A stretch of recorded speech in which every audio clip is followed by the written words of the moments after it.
What is good, everybody? Welcome back into the Blue Bloods, man. It's been a while, but we do this every year, man. Joined by my guy, Gerald Huggins, the senior NFL draft analyst for FCS Football Central on SI, and a litany of other jobs, man. My guy's over at Morgan State.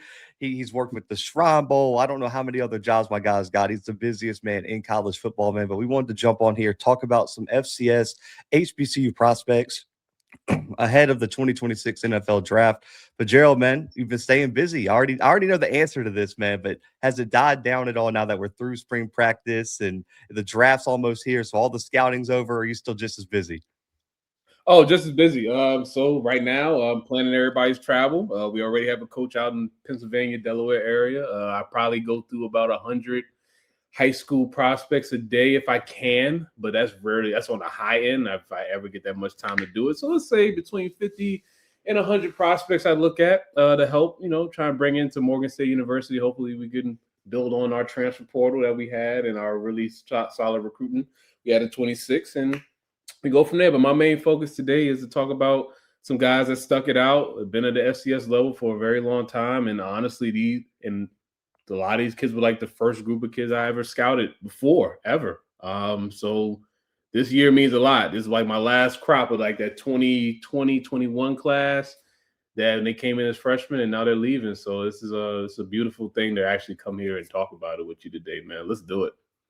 Man, again, like I said earlier, man, you're the hardest working guy in the space. I think us as a platform does such a good job of highlighting these guys throughout the whole process. I don't know if any other outlet has put in the legwork and and all the different travel and connections that we've had to make for this class, man. So I'm really excited to talk about it. We wanted to offer this to you guys because it's important, one, to promote these guys, two, offer realistic expectations. We'll get more into that later, but then also too, this is y'all's full primer for Thursday through this weekend for the 2026 NFL draft. But gee, I want to start with here.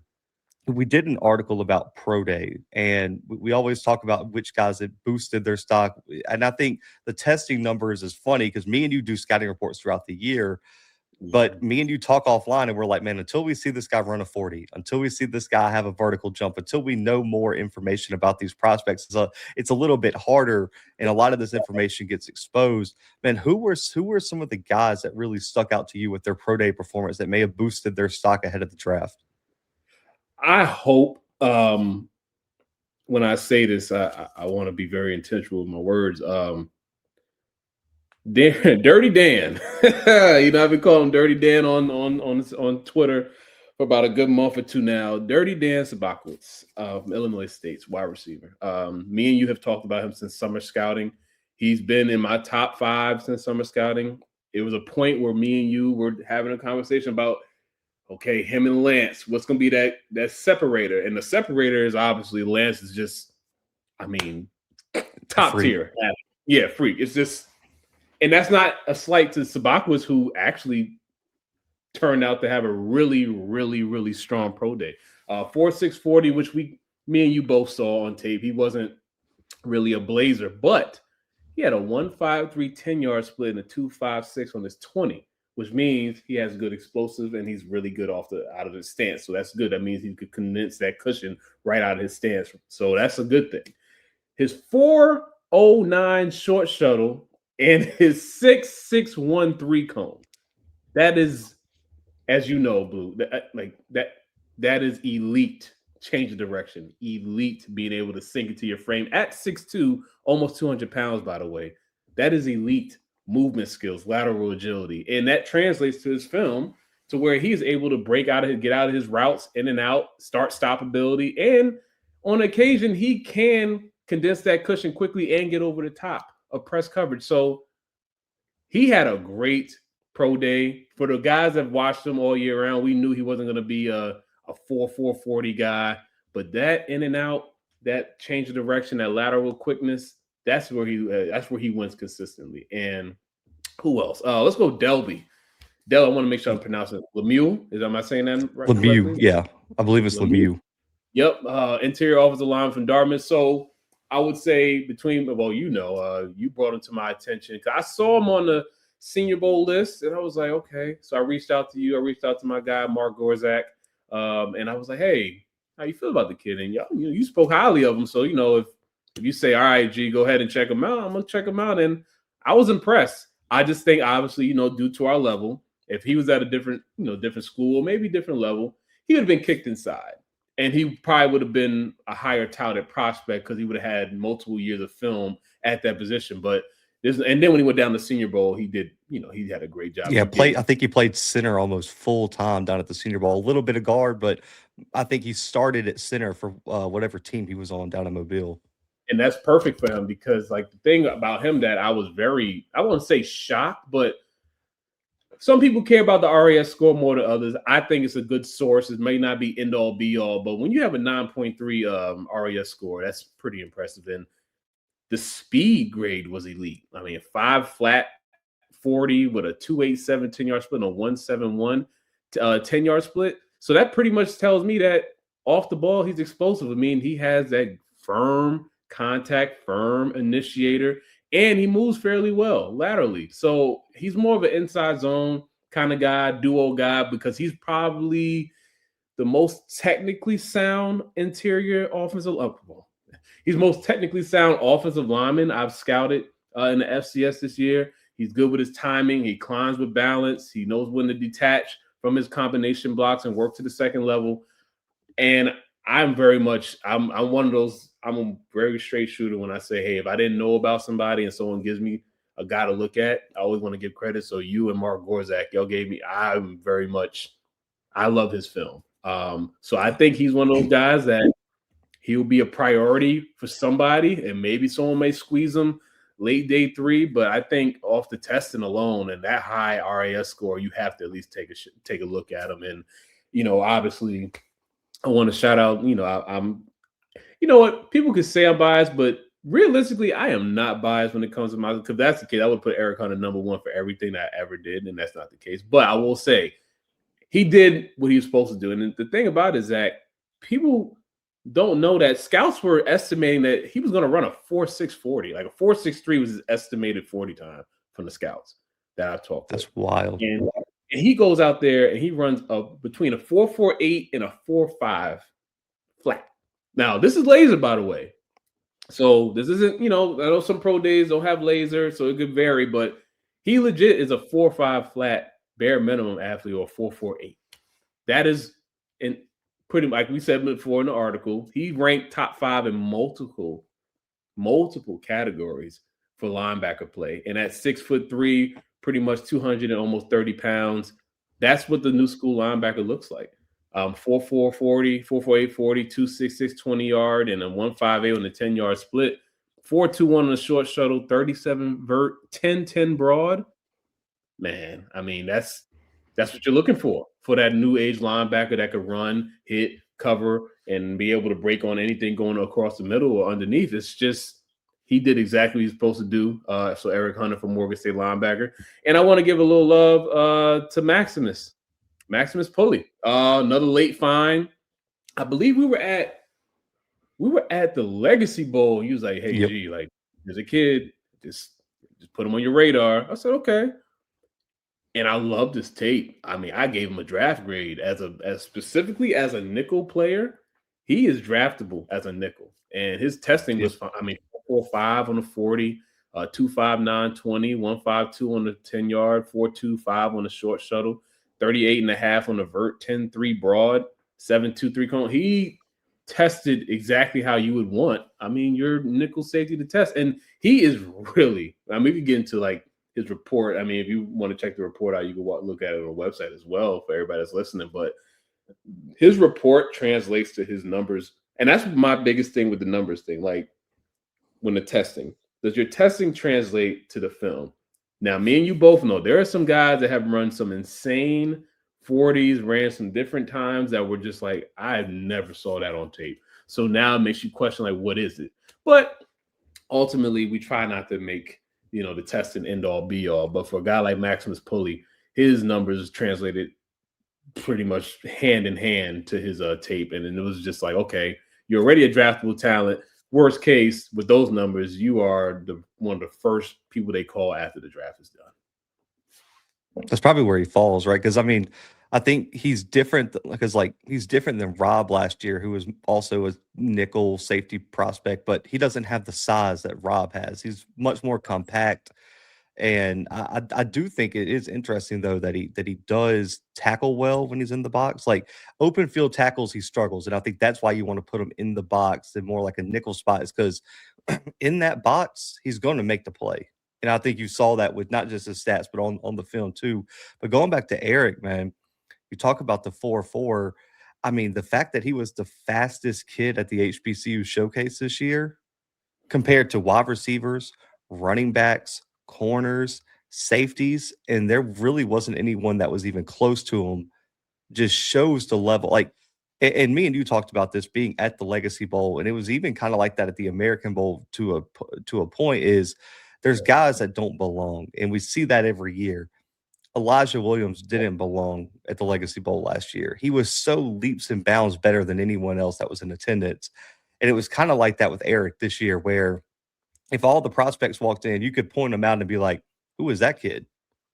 Correct. And even during the drills and things like that. And I think that just speaks to Morgan. Man, think about like the players Morgan's developed recently, right? Between him and Elijah. I mean, and y'all have had some guys that might not have been NFL guys that were really good as well, that could be UDFAs, things like that. But I want to get back to Sofkowitz because one of the things I think is so underrated with him, man, because, you know, me and you talked before the show, everyone's going to be lazy and compare him to Cooper Kupp. Just is a white wide receiver. They're going to be the next Wes Welker, Cooper Kupp. He's not that. This kid he doesn't have the yards after catch ability that a Cooper did. I do think the one thing you could compare to Cooper though, and I don't know if he's better than Cooper. I really got to go back and look at him coming out of college. They both had the ability to win one-on-one matchups, like where you threw the ball up and it was him versus the corner. Gee, I don't. There wasn't a corner in the FCS I think that won that matchup in the past 3 years against Daniel. And you know the thing about it. I'm sorry to cut you off. The thing about it is he was forced to. Now you know the quarterback play. Now he got him to the championship game, but we all know if just imagine if, and I'm not trying to knock. Imagine if Daniel had Robertson from Monmouth, pinpoint accurate guy. Daniel he had to fight for a lot of those grabs, and you were at the championship game. You saw it. They had three eyes. Well, was that one? There's 6 eyes on the guy, and he was still finding ways. So you're right. You're spot on. I've never been to it, especially at a game like a national championship, right? Because also shout out to Tommy. He is going to the CFL. He signed a contract. He'll probably that's probably a really good league for him. So we'll see how he performs up in Canada. But I've never seen a defense like Montana State say, y'all have a 1,000-yard rusher in Victor Dawson. We're still going to take our nickel, move him out of the box, and put our safety outside the hashes, G. Wherever Daniel went, they had a safety outside the hashes. I'm like, y'all might as well just walk up 2 guys on him. At this point. And every single time the safety was inside the hashes, G, they threw it to Daniel. Yeah. Yeah. There was just nothing. And those corners are FBS now. One's, I think, at like Arizona or Utah, and the other one's at Indiana. That tracks. That tracks significantly. And so I think Daniel and Eric, to me, and I think Eric is getting a lot more shine than Daniel. And I think that speaks to Rashida and what their media team does and what you've done for Eric coming out of Morgan. But I still don't think those 2 guys are talked about enough. And I put those in my article that I wrote for Craig's site. And I got some feedback on it. They were like, why is Eric and Daniel on this list? Everyone knows them. And I'm like, they still aren't getting the credit they deserve. No. To me, when I watched the film, G, and I know, listen, me and you have talked about this. We've both had misses. No one's perfect with scouting at all. I almost feel like I would bet anything that these 2 guys are going to make it when they get to the next level, barring injury or something else. If they get put in the right system, they're guys that are going to contribute. And you look back at our track record of last year, all the guys we were banging the table for last year in the FCS class, gee, they're not on just practice squad. They played last year in the NFL. They sure did. Made a 53-man roster, even someone that should never have been a mini camp guy like Elijah Williams. But you know what? It's not perfect, like you said. We're hoping that doesn't happen to anybody in this class. Like, our top guys deserve to be like this. Legitimately, there should be no case against why our top guys should not be getting drafted this year. I think with Daniel, you know what? Honestly, I can't answer that. I don't know why Daniel was not talked about. I honestly don't have I don't know. I'm very much just as confused as you are. He was on the biggest stage you can be as an FCS player. He knocked off one of the juggernauts with a 3-touchdown game. He had 18 touchdowns this year. He's been consistent for about 3 years. He's 6'2", almost 200 pounds. RES score out the woo-ha. I don't know what else he has to do. I do have that slight fear that you know what? Maybe it's just the media, because we know the media, they really focus on a certain group of guys. Maybe there has to be a team. There has to be a team that has him on their board. Like, listen, if he's here, we got to take him. There's no, because you want good route runners. You just need guys that get open. So he just fits what teams need right now. Just guys that can routinely, consistently get open and be, ideally just and I mean this the right way, a safe option to throw the ball to, because the ball's going to get caught. He's going to be where he's supposed to be, and he's going to create separation. Best route runner in the class. Best route runner in the class. And I'll say this: we always talk about guys who are going to get scouts fired, right? Everyone has that conversation. Like, who's the first round pick that's going to get someone fired? Mm-hmm. Picks like Daniel Sopkowitz and Elijah Williams last year are picks that get people promoted within an organization that no one hears about. You're going to hear a scout that's a lead scout one day and say, yeah, I got promoted when I worked for the Vikings because I was the one banging the table for Elijah Williams. And they didn't believe me. And look at, now we got to start in defensive tackle. Same with Daniel.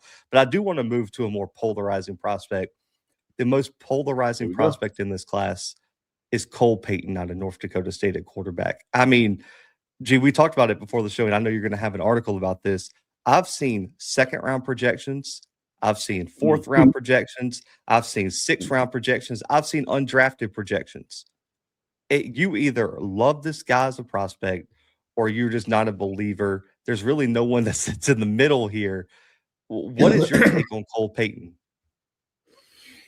I'm trying to find my middle ground. But one thing about me, and I think that's why me and you work together well, like, for the most part, you'll never be like, gee, nah.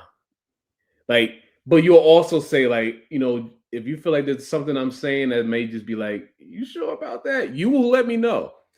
Yeah. I will say that Cole Payton has been my hardest, not eval, my hardest projection I've probably had since I started scouting, because there's where how I feel, but then there's where how I know the NFL works. The NFL loves traits. And listen, we can say what we want about how he looks mechanically and the lack of attempts over his career. If you build a quarterback in a lab, for the most part, it's him. He looks like him. I mean, obviously Cam Newton was like the biggest alien to ever play the quarterback position. But for the most part, if you just want a quarterback that looks, about 6'3", 230, 40 pounds, big legs, powerful, fast. He literally has every tool in the toolbox, but he's just a big ball of clay. So what's going to happen is he's either going to go to a team that knows how to mold that clay correctly and take time to mature him, or he's going to be thrown into a situation where he has to play way too early, and then we're now just talking about, why did we do that? No, it's your fault. So listen, this is what I say. If a team does draft him early, as I've seen some day two, I've heard it. There's more and more every day. Just please have a plan for him. Please do not put him in a situation where you're this close to pulling your first and second string guy and he has to be forced to. Let him grow. He has not thrown for more than 300 passing attempts in his career. Give him a chance to grow. I have a PFA on him because that's a lot of growth for a day two guy.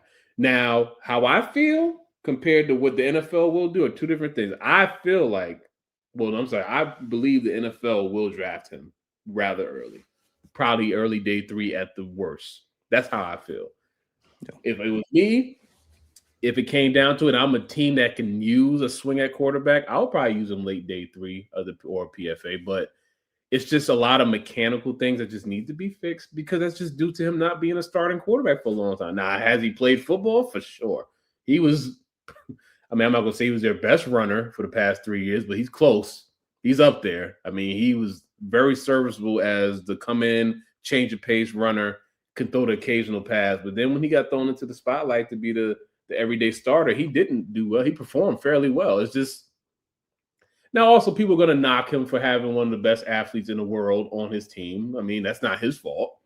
And the system that they play that just kind of is very quarterback friendly, but that's also not his fault. He did exactly what he was supposed to do as a starting quarterback. So that's where it's like, okay, do you draft that guy? Because he honestly was in one of the more pro-style offenses compared to other. I mean, we love Mendoza. I think Mendoza's a great quarterback, but you're talking about pro-style? Oh, Cole Payton was in a very much pro-style offense, and most quarterbacks in North Dakota State are, and that's why teams tend to lean towards the quarterback play, even though they may be a little bit raw mechanically. You have to give it a shot, Zach. So this is what I say. I am for him getting drafted if he goes to the right place. But if you're just going to just throw him in there hoping that he's going to – if y'all expecting to play this year, then y'all doing him a disservice. Outside of just being like a utility guy, red zone packages, something like that. Because, I mean, it what, 6'3", 233, I think is what he came in at and ran a 4.5. And sign me up for that if you there's some red zone pack. Because, I mean, and also, too, in the combine, he had this – I think it was the second best vertical jump. I think it was third all time for a quarterback behind Taylon Green and Anthony Richardson, if I'm not mistaken. Yeah. And then he has the second longest broad jump behind Taylon Green, who set the record this year. And Taylon Green's a different level of freak at the quarterback spot anyway. But, like, I look at, like, a system like the Eagles where you have a guy with, like, Jalen Hurts who has a very similar ability. He's not – would you say Jalen Hurts is a better athlete than Cole Payton? I don't know, man. I've seen Cole Payton. I think Cole might be a better athlete, but Jalen's a better passer right now. Yes. I think he's more mechanically refined than he was when he came out. Yes. But that would be a system that I could see him thriving in. Sit behind Jalen. Man, listen, I'm thinking about just taking. I got to look and see, confirm. But I'm fine with him going to any type of West Coast system. Personally, any of that McVay tree, Shanahan tree. Yeah. I feel like if they can't make it work, then maybe it wasn't meant to be. I feel like they can utilize those tools because he could pick up an offense because he's ran a pro style offense. Obviously, for me, his timing is fine when he's in his rhythm and stuff like that. He could throw the intermediate dink and dunk, vert velocity through the roof. He could fit it through linebackers on the second level. I'm fine with that. If McVay or a Shanahan system can't maximize that, then maybe I missed. But I feel like there's no way he get into a system like that and grow, and he can be a serviceable NFL quarterback at some point in his career. It just won't be next year. That's fair. I think his teammate, we really don't have to say much about this. There's really not anything more to really promote with this guy. But you have Bryce Lance, who feels like he's the consensus top guy in this class. Yeah. And, I mean, I haven't heard as many late day one projections as I was about 2 months ago, but it seems pretty consensus you're going to hear his name called on Friday night. Your thoughts on Lance?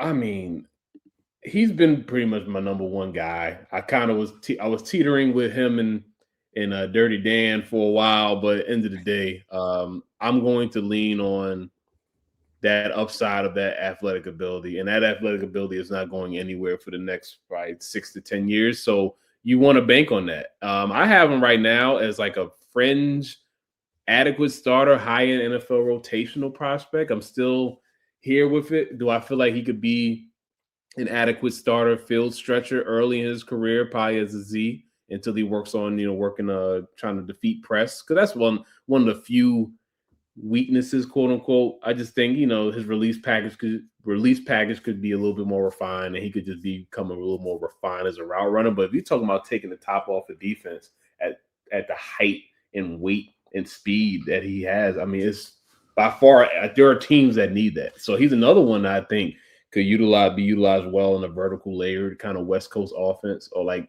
a play action heavy spread offense to where he could just really work off those teams, banging in the inside zone, and play action down the field. So I think, I don't know where's a good spot for him. I know there's some teams that can use wide receiver help. I would think like a Dolphins. I think even like maybe the Chiefs could go for a deep threat guy. There are some. I'm gonna actually narrow that down in my next article, but Lance is. I'm not saying he's a perfect prospect, but if you just want a day one high-end rotational field stretcher, run after the catch freak athlete, then you have to go for it. And me and you both know the NFL, they're freak athletes like that rarely are not taken in the first 4 rounds. So I would say for me, low end 4th round, high end definitely 2nd round. I could see him second, like early third. That's kind of where like I've been thinking he's going to be selected. Like you said, he's not ever, and I think that's the hardest thing to project when you're doing these scouting reports. As you mentioned, it's funny because all of Daniel's biggest weakness is straight line speed. That's Lance's biggest strength, and then Lance's biggest weakness is his release package, and that might be one of Daniel's best traits that he has. He can just get, like, he's going to get open, and he's such a good route runner. So it's interesting how those two guys have been evaluated. Moving to the defensive side of the ball quickly is my favorite, my personal favorite prospect in this class, and he's not number one, and I get it, but a guy who I've been so high on even since before this upcoming season is Caleb Proctor out of Southeastern Louisiana. That's a guy that I really was high on him even before that LSU game, where as soon as he had that game against LSU, everyone jumped on the bandwagon on Caleb Proctor's a legit NFL guy. The flashes were there the year before. He just wasn't as big of a piece to that Southeastern Louisiana defense. But give me your thoughts on him, man, because I think he's so explosive, so violent, and he's a playmaker you look for on the interior of the defensive line. He is a true disruptor. He's another one. He's similar to, I'm not going to say his success is definitely going to be predicated on what type of scheme he goes into. But if you're asking him to just get into the 3 or the 1 and just be a big plugger and hold up gaps to make sure the linebackers run free, you're failing him. So this is where we miss. So prospects don't miss. The teams that picked them, the schools that picked them, miss. Southeastern Louisiana understood that, hey, all right, go have some fun. Just go get vertical, be disruptive, be quicker than. As we can see, there was an offensive lineman, including LSU, that was more athletic than him. Okay, might have a couple people that were stronger, but he is so quick, and his hands are so violent and fast. He is literally a matchup nightmare from, pretty much guard, center guard, and you may be able to get over on some tackles every now. I think he could possibly rush in the 4-eye, maybe occasional 5 technique, because he's about 6'2", 290 pounds, which is, I think that's about where Elijah played at the same weight. Different looking bodies, of course. Elijah was more top heavy. I think Caleb was a little more linear, and he's more filled out. But, the movement skills, and honestly, he's actually a better athlete than Elijah. And we all thought that, man, for Elijah to be 295, that's incredible how he can move and how his feet were so quick. Imagine that Caleb Proctor. And I think Caleb actually had longer arms too. They love that. That's been a conversation piece. So for Caleb, I just think he needs to be an attack style defense where he could play 4-eye, 3 tech, occasionally move out to the 5 technique in certain situations. But you can't convince me that he can't win as a pass rusher anywhere. He can win anywhere along the line of scrimmage. So, and I know that's been your guy. I came on to him probably, I would say, once the season started. I was like, okay, I'm going to take a deeper dive into him. In summer scouting, I think I liked him. But when I started watching him during the season this year, I was like, oh, yeah, this is a guy, without a doubt. And then he took a big leap. Yes, He he took a did. big leap from last year. I liked him last year, but Mhm. to me, like, the LSU game just solidified what he was, and then he continued to be dominant week in and week out, and he went up against some really good offensive lines, and again, we talk about FBS games, and I know people hate the money games. That LSU game was so important for Caleb Proctor to get on the scouts' radar. It was so important for his development and just the hype behind him, and so, like, those FBS games do serve a purpose as much as some people don't wanna say they do. Hey, listen, me and you both know they matter. Now, granted, for us lovely director of football operations and personnel people, it can be a bit of a headache. But for the players, like I tell players at Morgan, I'm like, yo, if you're a guy, all right, show me. We play Arizona State. If you're a guy, we will see. Like we had Toledo game, we had South Alabama. If you're a guy, show me. So I'm ecstatic about Caleb. I'm kind of in that realm where it's like, okay, my gut is telling me there is a team that's in that attack style defense that's going to get him earlier than we expect. I've seen some top 100 grade. I've seen Yeah. top 100 on him. So is that a Chiefs, a Vikings? Can he and Elijah Williams be paired up together? Holy crap. The Rams, he fits the Rams, small, little undersized, more attack style.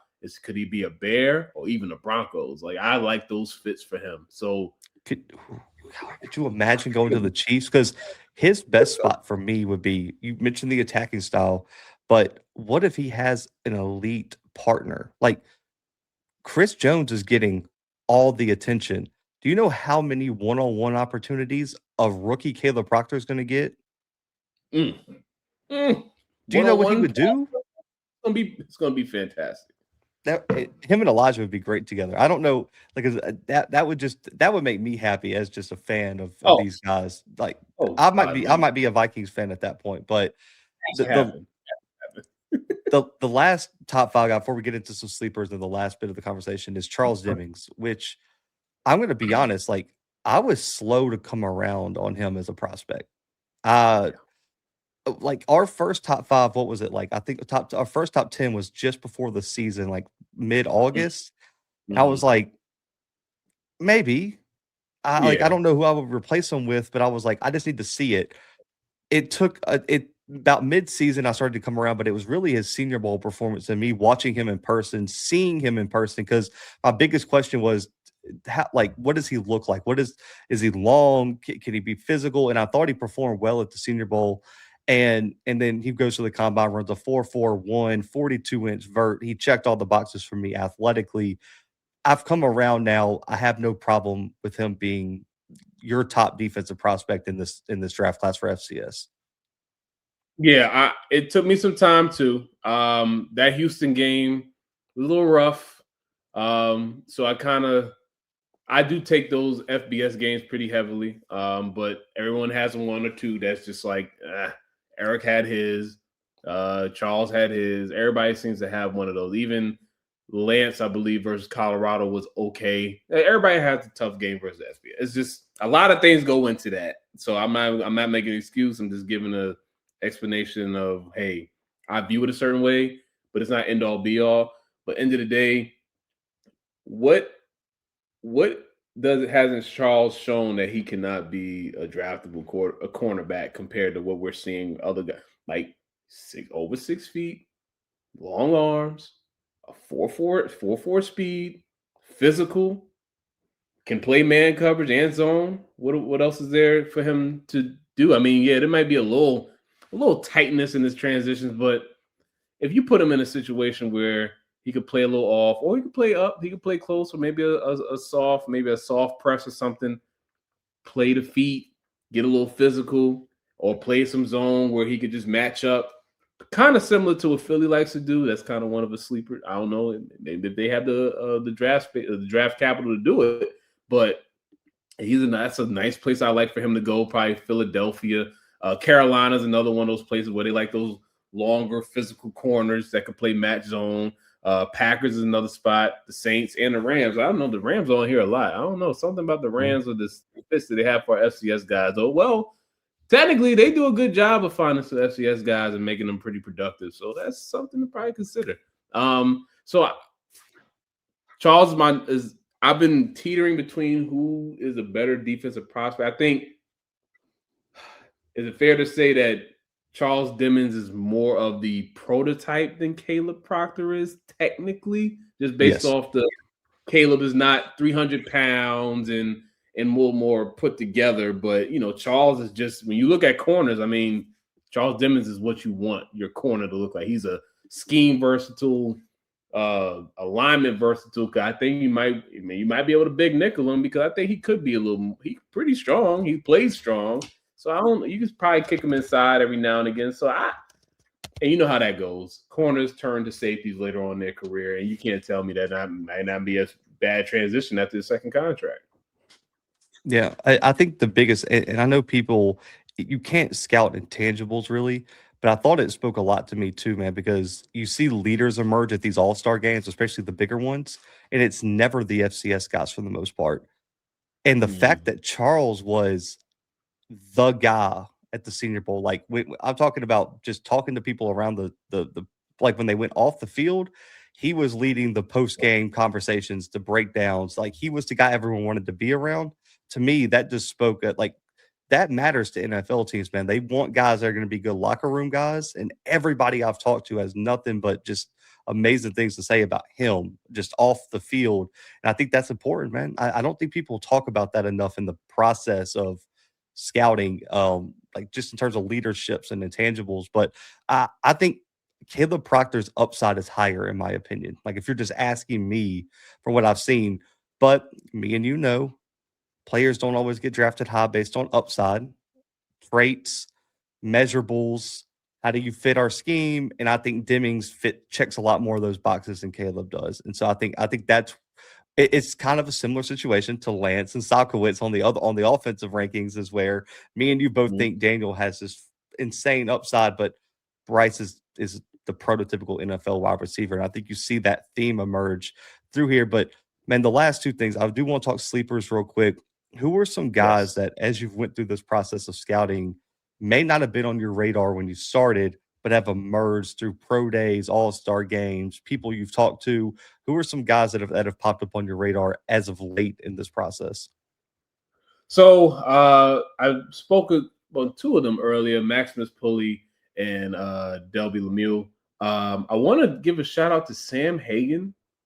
Early on, I'm not gonna say I haven't really been down. I've just been kind of leveled out on Sam Hagan. But what you are going to get from Sam Hagan is pedigree, because, well, sorry to break it to you people, but once your school has been known for something, teams tend to go back because it seems like you're doing a pretty good job there. Morgan State with defense, North Dakota State with pretty much anybody that's pretty good, and then South Dakota State with offensive linemen. Sorry to break it to you people, they have good offensive linemen. So there's no way that I'm looking at someone that's 6'5", 315, 20 pounds.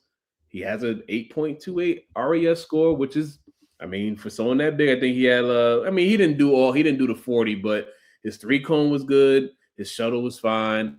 He had a solid vert. Oh, so I'm sorry. He's 6'6", 320 pounds, and I believe he can play guard and tackle.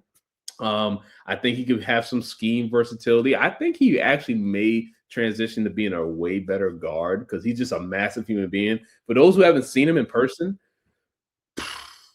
and the fact that he may be one of the smaller offensive linemen they have, that's cool. Possibly, he is the one that I think PFA. He'll be like, oh man, what's my man? Maybe a terrible comparison, but I think the trajectory could be there, like a Jalen Sundell kind of from the Seahawks.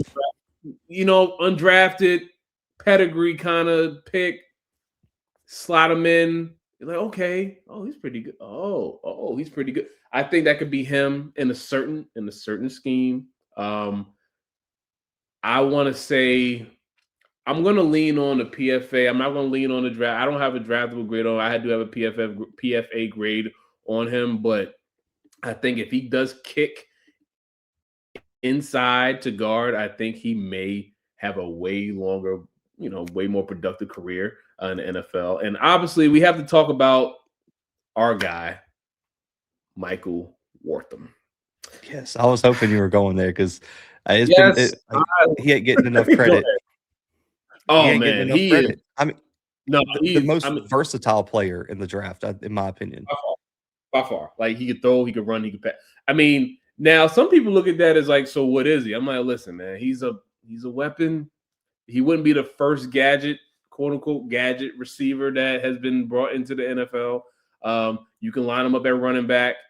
Legitimately, actually can run. He's actually a pretty good running back. I'm not gonna lie to you. He's His actually his vision in really, the open field is it's great. really good. And that's why So he's so good at yards after the catch, is because if you get him in space, he's gonna make a guy miss. Like the best film to go watch of this year was Sac State.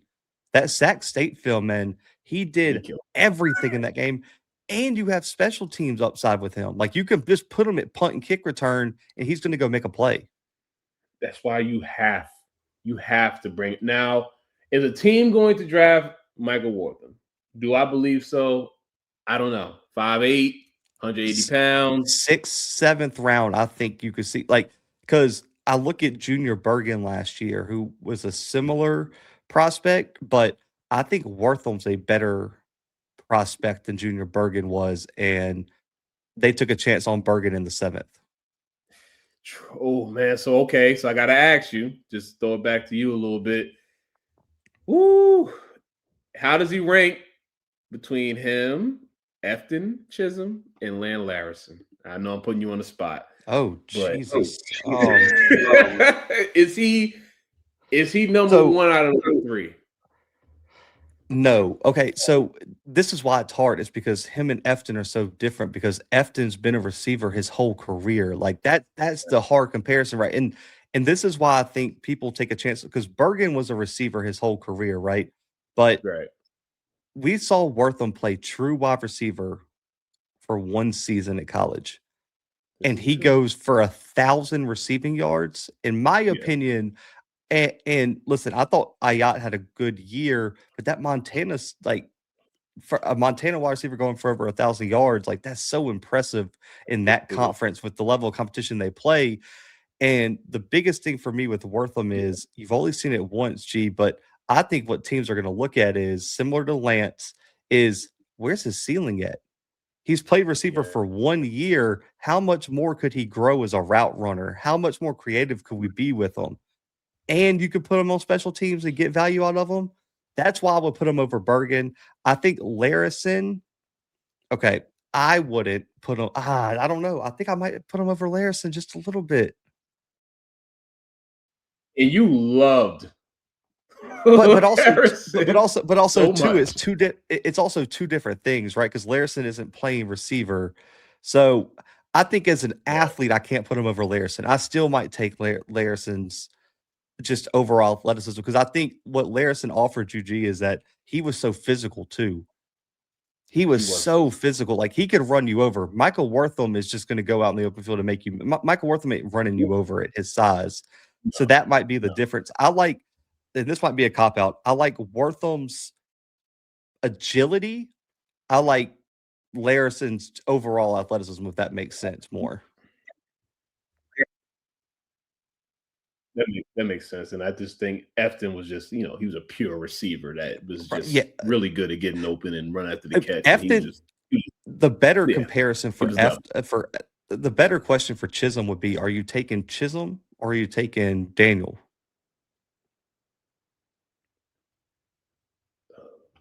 I'm mm, I'm gonna be a little heightist here and just go with the taller guy that can move similar.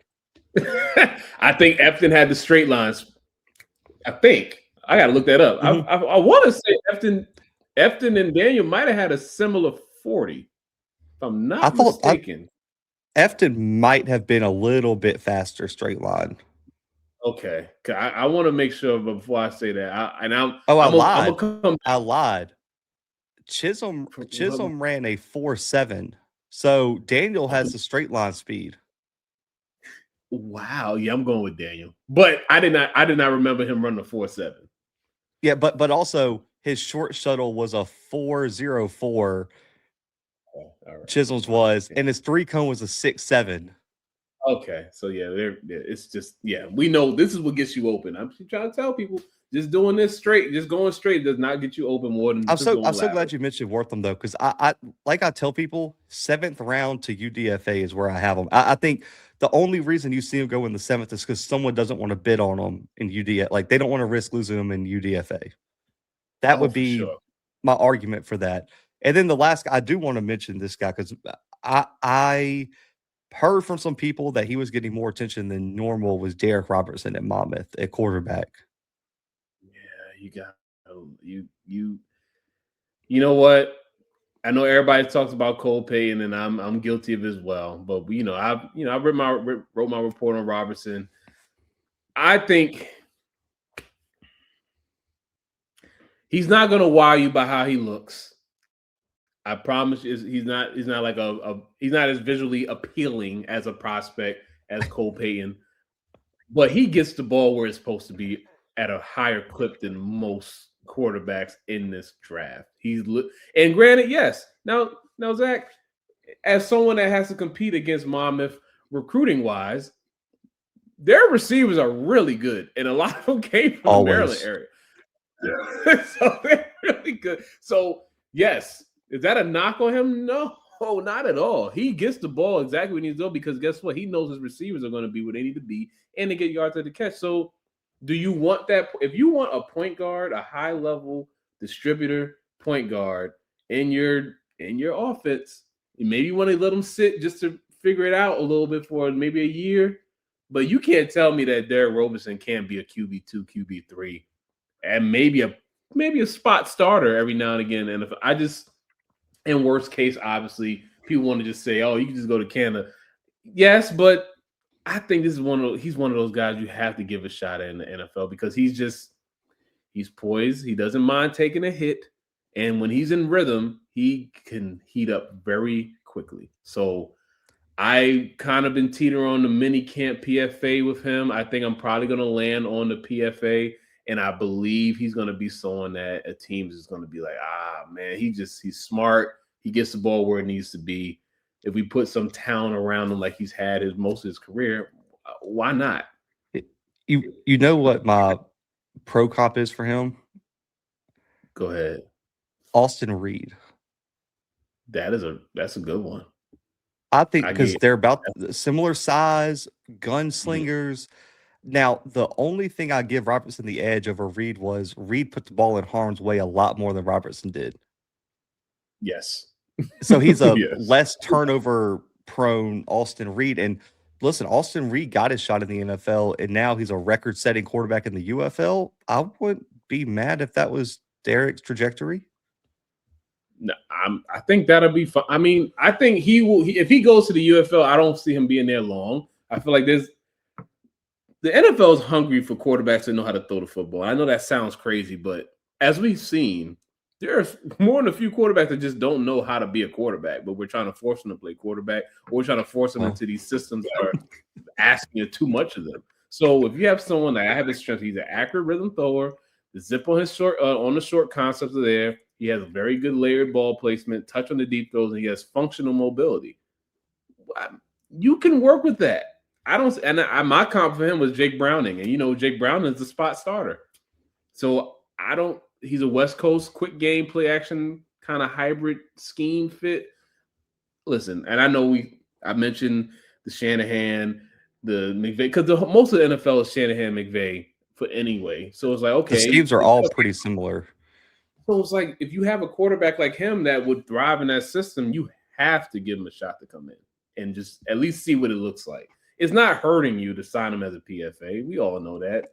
It's not hurting you to give him a shot.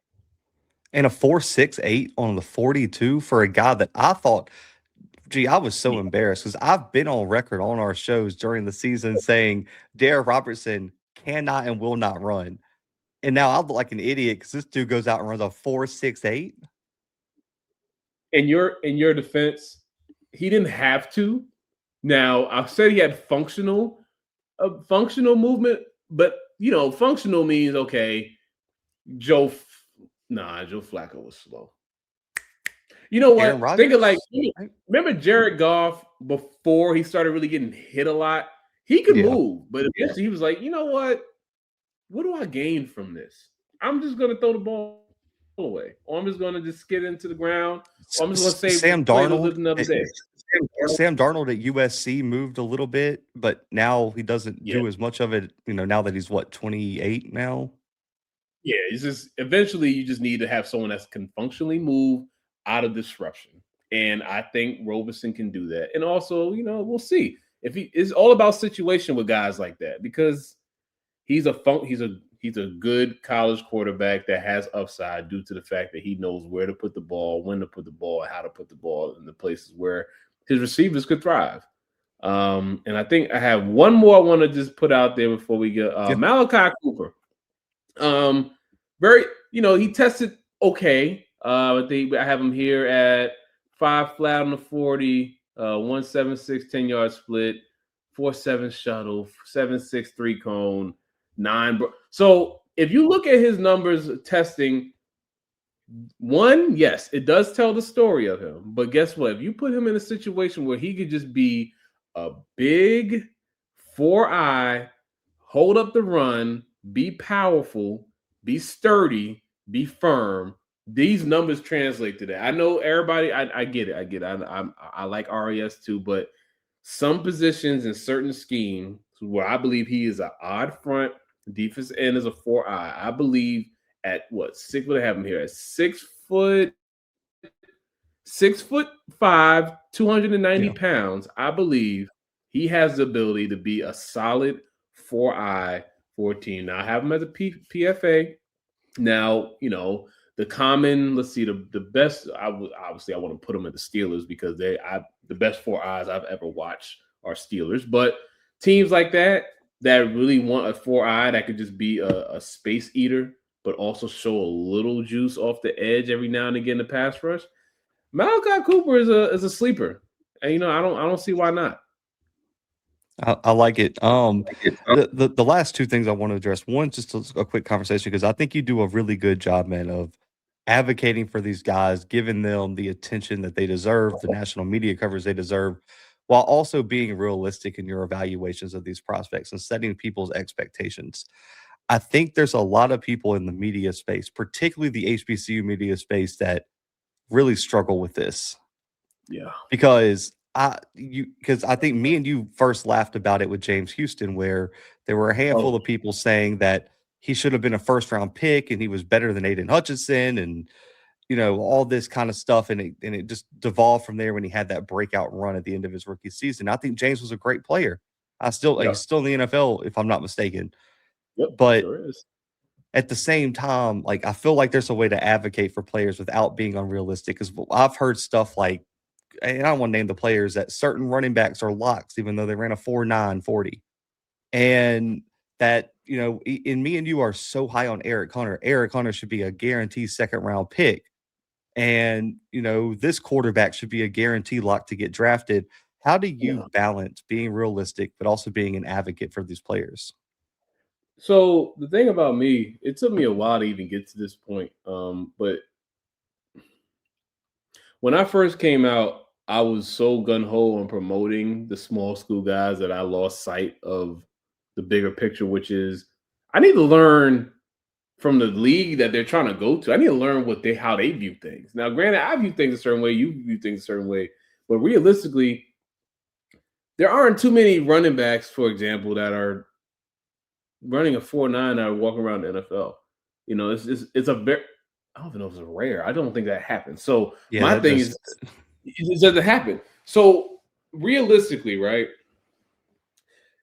you have to look a certain way. And this is how, that may not be how I view it, but this is how the NFL views it. You have to look a certain way, play a certain way. And when you play against people that they view are better, you need to look a certain way when you play against them. And then when you start testing, your body has to look a certain way. And you have to test a certain way because they don't believe that if you are from a smaller school where you didn't play quality competition on a consistent basis, and then you come in and then you can't even showcase that your athleticism is up there with the guys that you'll be playing against on a consistent basis, it's going to be hard. There are outliers, but granted, what I learned you don't have a team full of those. The best teams in the NFL don't have a team full of outliers. This is not how that works. So what it boils down to is this. I love showing love to my small school guys, but I'm also very candid and honest with them. And that's why some listen to me, some don't. That's fine. Um, what it boils down to is the league has this blueprint sometimes with the guys they want. And sometimes we really need to look at the guys that didn't make it and really try and build a strong case for why this guy can make it. So Eric Hunter makes sense. Caleb Proctor makes sense. Charles Demings makes sense. Bryce Lance makes a lot of sense. Daniel Sabakowicz makes sense because guess what? The production was there. For the most part, they looked the part in somebody's eyes. And guess what? They tested well. And then when you hear about how these guys are interviewing, oh, God, that's a whole nother thing. But being realistic with my expectations and being realistic with my grades is also going to help in the long run because people are not going to keep listening to me if I keep saying that every HBCU prospect is a draft pick because guess what? That's not the case. And honestly, my third best HBCU prospect was the one that got drafted over the two guys I thought were better. Now, granted, did Elijah play in more games than the other two? For sure. But that's just how Elijah Williams was a mini camp invite. So I'm sorry to break it to you. You're barely playing or you're barely successful corner or running back or a lineman or whatever that didn't test well, doesn't look the part, is not going to make it in the NFL. And that's just how it goes. And I'm not saying it's right, wrong, whatever. It's just what it is. So if I didn't tone down my message on just trying to say every HBCU guy deserves – no, every HBCU, every football player doesn't deserve a chance to make an NFL. It's not that many spots. So all that to say, I'm going to lean on people respect what I do. And if I start just being a hot takey guy, people won't stop listening to me. And then that's only going to hurt the people that I'm trying to help. So I'm not going to do that. So I hope that clears that up for anybody that's listening. No, I like the perspectives. I think I know you felt this way because me and you get asked to do these shows before the draft, especially me for FCS, you more for HBCU. I get both invites, and it's so awkward for me when I get questions about prospects, and they're like, "Man, well, we had this guy on, and he said he was going to be a second-round pick, and we're going to have 7 guys drafted out of this conference," and I'm like. And then I look like, you know what I mean? Like, I look like I'm the hater now because I'm like, well, I got 1 being drafted.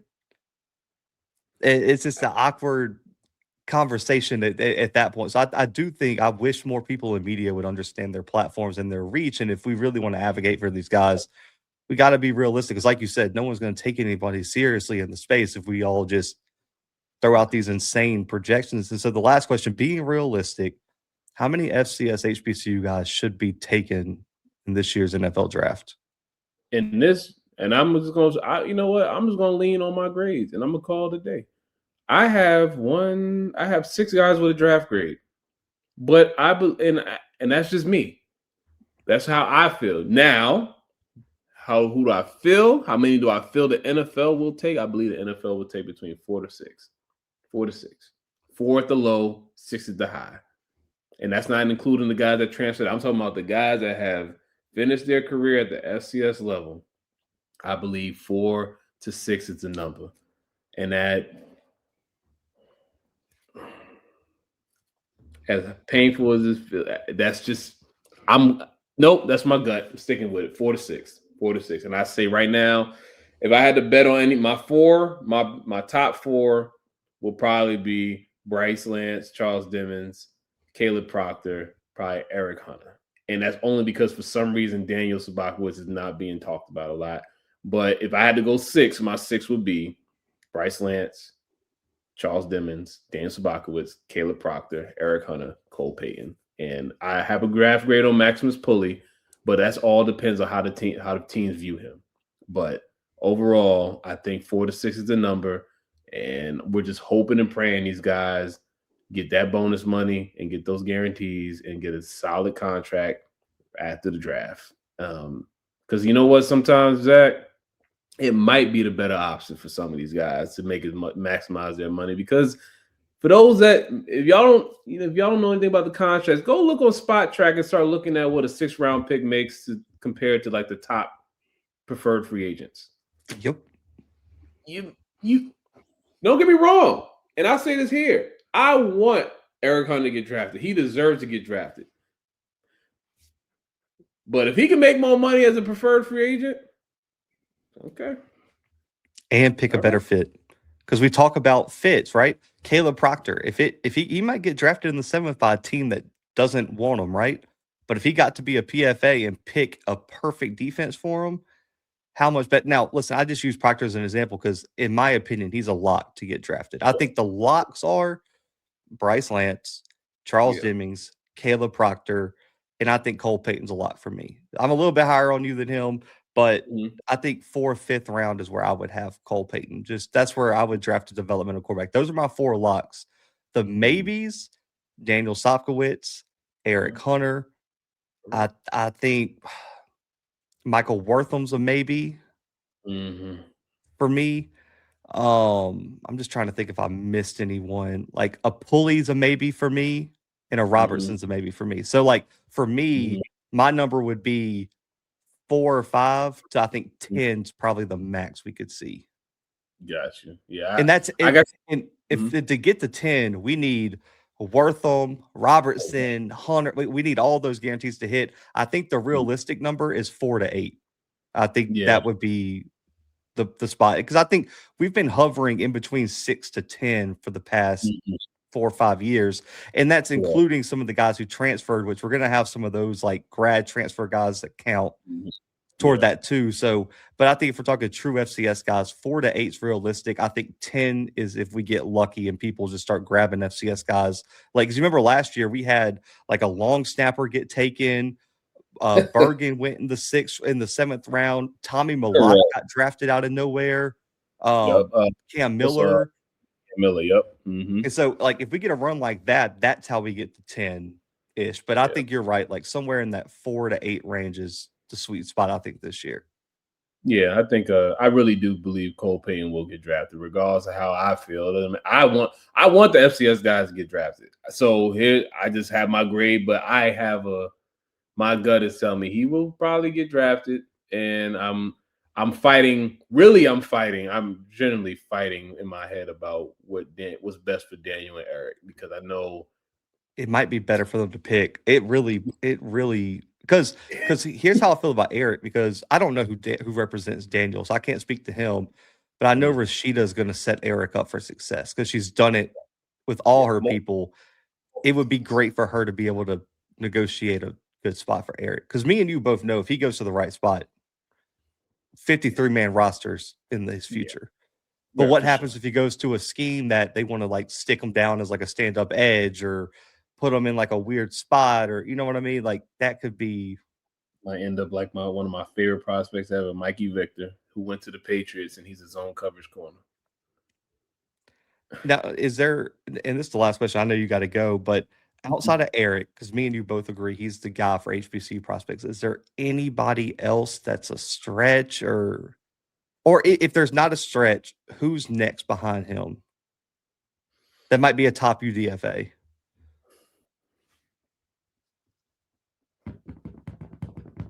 I got 2 names, the only 2 I can really think of.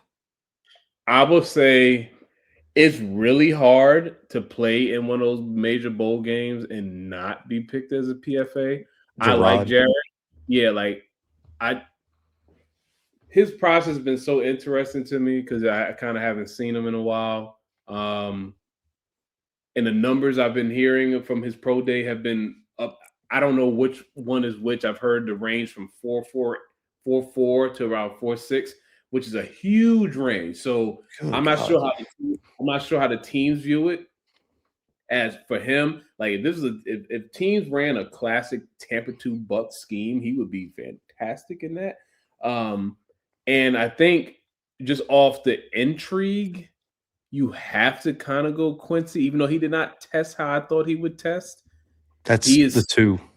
Yeah, so like you have to, and then a true flyer is Bruno from Virginia State, because he is legitimately like a huge human being who just started playing football maybe 4 or 5 years ago, and he's an ex-basketball player. And yeah, he's probably one of the best pass blockers you're going to see. It's just the functional run strength that's going to hinder him early. So maybe someone will stash him as a PFA, maybe later on. But yeah, those are my two, Quincy Ivory and Jared Washington. I think those are the two that, if there is a shot, they deserve one, just based off their film and their, well, I would say more their film than their testing. I'll say that. Also, Quincy needed to show he could carry the weight, so that's why I kind of overlook his, because if Quincy drops those, 25, 30 pounds he gained to show that he can carry that edge rusher weight, how much faster does he run? Because didn't he come in at like 275 in his pro day? Yeah, he was big. I didn't know he was that. I didn't know he was that heavy. He's heavy. I think he's almost two. Yeah, I think he's. Let me look. Yeah, he's almost 280 pounds. I mean, that he might ran a 4 change. That might change a little bit on like what you're looking for. I mean, his explosive grades were good. 35 vert, 10 broad. The bench was a little low, but his hands were 11. His arm length was 33. He ran a 4.9, which is not. I don't think that's terrible. That shouldn't kill you as your stock. So I'm fine with saying he's a PFA. I can confidently say that's not a problem for him. Yeah, I like that projection. I think everyone else is mini camp invite, maybe a PFA invite. Yeah, and then secondary leagues probably would be for the rest of them. Correct. And that, you know what? That's okay. That's just how it works.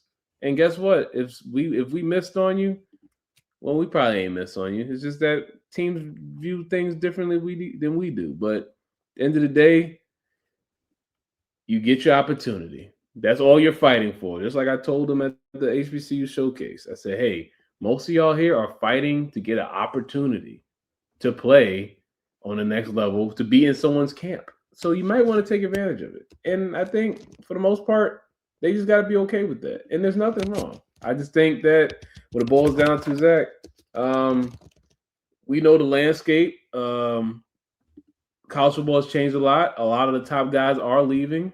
But the ones that stay, they tend to pan out pretty well. That's just the numbers say that. The numbers say that. Not a ton of guys transferring up and becoming first-round picks. You're probably not Jared Verse, to be honest with you, or Cam Ward, or any of the few. And again, that goes back to what you said earlier. Scouting for the outliers or trying to be the outliers, probably not the best path here for everything. But man, again, man, I really, really appreciate it, man. I think this was important for the people to hear. Man, guys, make sure to tune into the NFL draft starting on Thursday through Saturday. The day 2, day 3 is going to be really important for our FCS HBCU guys. So make sure to tune into those days. But you can find Gerald, his Twitter's below. And you can find this guy on FCS Football Central on SI. All this stuff's also on the Morgan State website, man. My guys got to hit the recruiting trail, get all his guys on the road. So we're going to let them get out of here. But for Gerald Huggins, for myself, for the Bluebloods FCS Football Central on SI, we are out for right now.